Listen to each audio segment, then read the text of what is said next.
અહીંથી આપે અથવા તો અહીંથી આપે, બરાબર? 400 મીટર.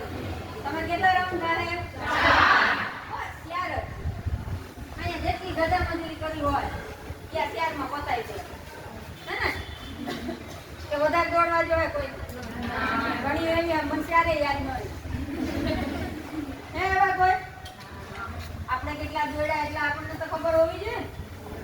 સૌથી પહેલા અહીંયાથી તમારી 200 ની લાઈન હોય. અહીંયા છોકરી ઊભી હશે આવી રીતના લાઈન કરીને, રાઈટ? એક એક લાઈન હશે, અહીંયા સુધી પણ હોય. જેવો તમારો ફોર્મ ભરવા વાળાનો આખો ક્રેસ એવા અહીંયા ટીમો પાડી હશે, 10 નંબર આપેલા હશે. પછી ઓલું શું કહેવાય કોકમાં? હા, બટેટાની નહીં પણ ચિપ્સ બાંધેલી હશે, બરાબર?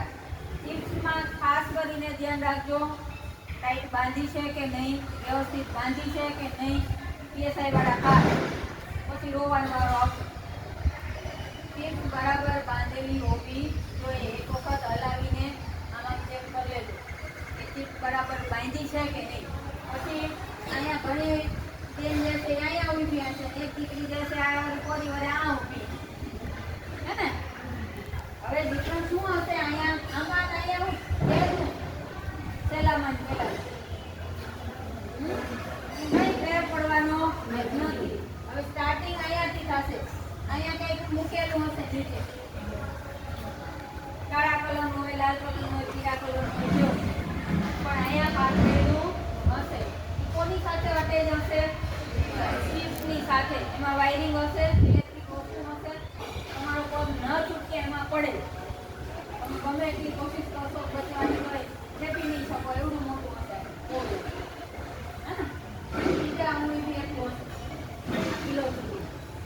એટલે તમે દોડીને જાઓ એટલે તમારો પગ નીકળે. એટલે અહીંથી સ્ટાર્ટ કરે ત્યારે તમારો પગ એના ઉપર પડ્યો એટલે સીધે સીધો અહીંયા રાખેલી ઘડિયાળ તમારો ટાઈમિંગ સ્ટાર્ટ. હવે આ તો અહીંયા ઊભી છે અને આ પેલા વાળી નીકળી ગઈ તો એનો સ્ટાર્ટ થઈ ગયો. અહીંયા જે પેલા વાળી ઊભી હતી એનો સ્ટાર્ટ થઈ ગયો. આ શું કહીએ? અડી કાઢતી ગાના હાર હાર જોડા જોડ થાય. તો તમને એટલો ટાઈમ મળે છે વોક કરતા કરતા જાઓ, એક્સરસાઇઝ કરતા કરતા જાઓ, પણ અહીંયા પહોંચો ત્યાં સુધી દોડવાની જરૂર નથી. ફાલતુ આપણી એનર્જી બગાડવાની જરૂર નથી. વોર્મઅપ કરતા કેમ નીકળીએ એવી રીતના અહીંથી નીકળી જાય. જેવો અહીંયા તમારો પગ પહેલો ચાલુ થાય એટલે પહેલો રાઉન્ડ જે છે 1 મિનિટમાં ફાસ્ટ દોડવાની કંઈ જરૂર નથી. ઓછું થવાની જરૂર નથી, બિલકુલ પીટી ઓછા થવાની જરૂર નથી. તમે અહીંયા હવે 1 મિનિટમાં પૂરું કરતા હોય, 1 મિનિટનો એક રાઉન્ડ કરતા હોય તો આ તો 400 નો છે, તો કેટલા મિનિટનો હોવો જોઈએ? પાકે ભાઈ હે કઈ બાંધછોડ નહીં, કઈ ઓછું ઓછું નહીં કરો. આ 2 પૂરી કરી લેવો તો ઘટી જાય.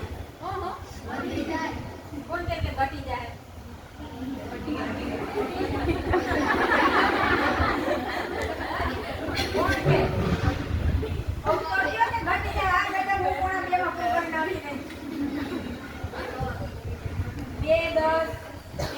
માં આરામથી પૂરો કરી લેતા. 2 10 થી 15 ક્લિયર?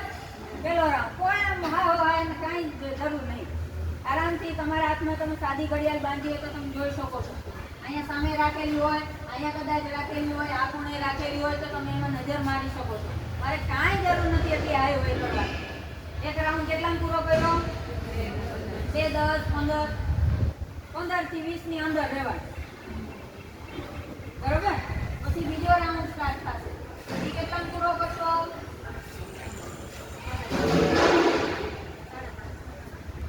કેટલામાં? આ 2 10 માં પૂરો કર્યો તો આ કેટલામાં પૂરો કર્યો? 4 30. આની સ્પીડમાં જ આને રાખવાનું છે. એટલે બીજો જ રાઉન્ડ છે. આની સ્પીડમાં આને રાખવાનો છે. ક્લિયર? કેટલો થશે? 4 અને 30. હવે ત્રીજો રાઉન્ડ સ્ટાર્ટ થાય છે તમારો. બીજો ક્યાંથી ખેંચશો? ક્યાંથી આમ જ પડ્યા જાઓ? ખેંચવો જો હે? 4 5 ને 6 હે. ક્યાં ખેંચવાની જરૂર છે? અહીંયા 100% તમે કેટલી મિનિટે પૂછશો? આ 4 ને 4 2 ને 4 કેટલી કેટલી? હા 2 ને 4 6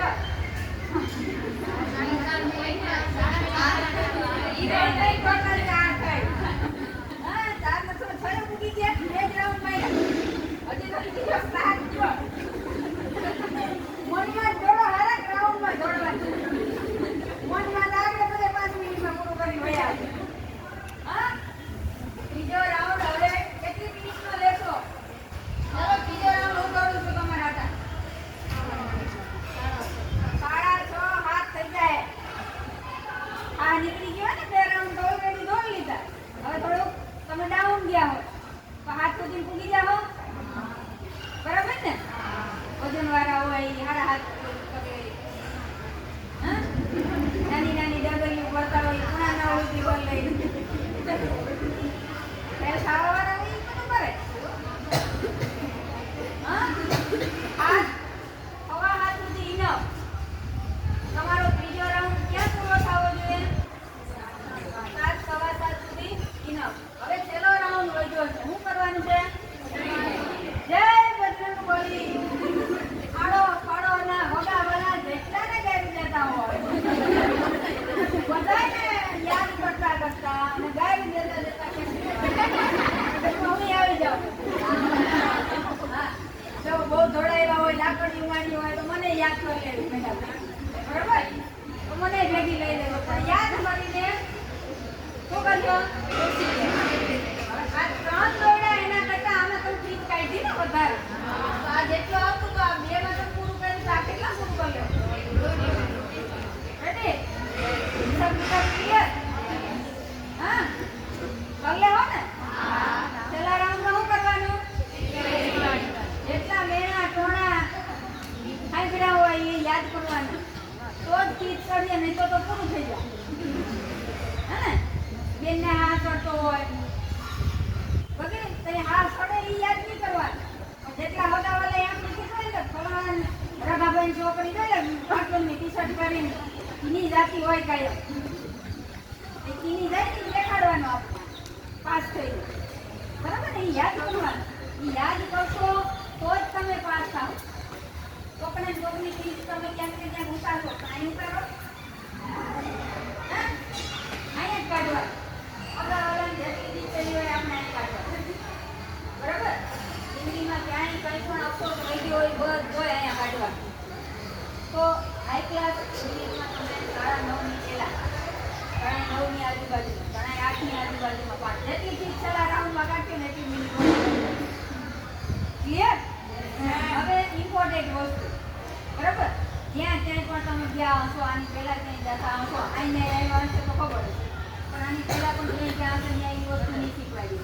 હવે ઘણી વખત ગઈ સાલ બન્યું હતું એવું કે પવનનું વરસાદનું વાતાવરણ હતું રાઈટ? હવે એક ગમે ત્યાં ગ્રાઉન્ડમાં જશો આપણે ત્યાં દોડતા હોય તો એક બાજુ પવન આવે સામો પવન જેમાં તમને અહીંથી હોય આ બાજુનો પવન હોય આ દિશા તો કઈ બાજુ સામે લાગુ પડે?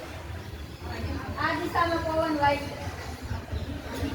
આ દિશામાં હમ આવે અહીંયા નડે પવન નડે ને તો શું કરશો? ફેસાઈ જ રહી છે મેડમ કીધું તો ને એટલી મિનિટમાં પૂરું કરો. ફેસાઈ શું કર્યો?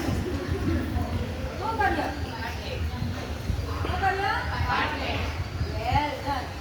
પાટલેગ એક્સરસાઇઝ સ્લો ફાસ્ટ જે તમે કદાચ નવા હશે એ નહીં શીખ્યો હોય બાકી જૂના બધાને ખબર છે એ પાટલેગ કેમ કરે. 100 મીટર હોય આ 200 મીટરનું કે 400 મીટરનું હોય તો 100 મીટર તમે પાટલેગ કરી શકો. પાટલેગનો મતલબ હવે સમજાવું કે પાટલેગ એટલે શું? આપણા 200 મીટરનું ગ્રાઉન્ડ છે આ પણ 200 મીટરનું ગ્રાઉન્ડ સમજો. હવે અહીંથી તમે સ્ટાર્ટ કરો છો 100 મીટર અહીંથી શું કરવાનું? સ્પ્રિન્ટ મારવાનું ફાસ્ટ. અહીંયા સુધી શું કરવાનું? સ્લો. અહીંથી વળી શું કરવાનું? સ્પ્રિન્ટ મારવાનું. વળી શું કરવાનું? સ્લો. આને કહેવાય પાટલેગ એક્સરસાઇઝ. સ્પોર્ટ્સની ભાષામાં મિનિટ ઉપર હોય 5 મિનિટ 7 મિનિટ 8 મિનિટ 6 મિનિટ આનો સેટ હોય. બરાબર? હવે એને ક્યાં આપણે બેનિફિટ મળે? સામો પવન આવે ગ્રાઉન્ડ એક્સરસાઇઝ જ્યાં તમે એક્ઝામ દેવા જાઓ છો ત્યાં શું કરશો? જે બાજુ જે દિશામાં તમને એમ ફીલ થાય કે આ બાજુ સામો પવન આવે છે ત્યાં શું કરશો? ધીરા પડી જશે.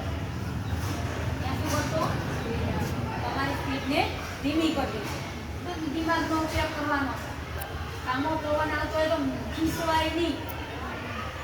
ખીસાય નહીં. અહીંયા ધીમું પડી જાય અહીંથી અહીં સુધી. હવે પાછો અહીંયા તમને નુકસાન કરે છે તો અહીંયા બેનિફિટ આપતું હશે ને. આમ પવન આવે છે ને. હવે અહીંયા જેવા પૂગ્યા તમે શું કરશો? સ્પીડ. જેટલું તમે અહીંયા નુકસાન થયું એટલું ડબલ તમે અહીંયા ખેંચી શકો. ખ્યાલ આવે? અમે ખેલાડીઓને શીખવાડતા હોય કે જ્યાં પણ કોમ્પિટિશનમાં સ્ટેટ કક્ષાના કે નેશનલમાં જતા હોય અને તમને સામો પવન નડે ક્યારેય તો તમે આનો બેનિફિટ ખ્યાલ આવ્યો? સમજાણો આ વસ્તુ? આ જ વસ્તુ સમજાવવાની હતી કે સવારે પવન વધારે હોય મકર સંક્રાંતિ પછી પવનનું પ્રમાણ વધી જાય તો જે દિશામાં તમને પવન નડે જો આ બાજુની દિશામાં નડે તો તમારે કિલો અહીંયા કરી લેવાનું. આ બાજુની દિશામાં નડે તો અહીંયા અને બેનિફિટ લેતા શીખવાનું પવન. રેડી? આ એક જ જગ્યાએ આવું કોઈ કંઈ શીખવાડશે કોણ ડરાય છે?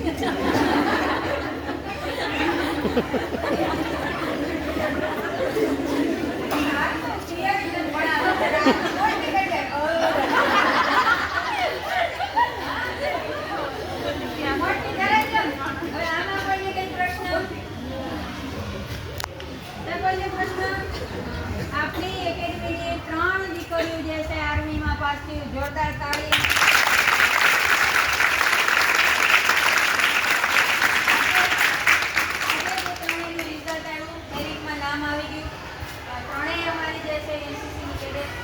ખેલી નથી લગભગ નહીં ખેલી એનસીસી કેડેટ આઈની વિદ્યાર્થી સાથે તો એનસીસીના બેનિફિટ વગર પણ આર્મીમાં જોડાઈ શકીએ એ રેલવેને પૂછ કરીએ તો આપણી દીકરી જે છે હવે બીએસએફ અને સીઆઈએસએફમાં ફરજ બજાવશે અને બે દીકરીઓનો કાલે પીઓપી છે. પીઓપી મતલબ passing out parade pass out parade ટ્રેનિંગનો લાસ્ટ ડે અંતિમ કદમ. ખ્યાલ આવ્યો? એ આપણી 2 છોકરીઓની કાલે પૂછ થાય છે અને 2 દિવસની ટ્રેનિંગ ચાલુ છે. 2 4 જે છે નોકરી લાગી ગયું છે ચાલુ નોકરી પોતાને મળી ગયો હોવી પોસ્ટિંગ તો હવે દીકરીઓ પણ આર્મીમાં જાય છે અને તમને પણ શુભકામના. તમે ત્યારે કંઈ પણ આર્મીને લગતી નેવીને લગતી અગ્નિવીરને લગતું કાંઈ પણ માર્ગદર્શન જોતું હોય તો અમારો સંપર્ક કરી શકો છો. અમે હંમેશા કાર્યરત છીએ કે આપણી દીકરીઓ જે છે દરેક ગામની એક દીકરી આર્મીમાં પોલીસમાં અને પોલીસમાં ક્લિયર. આ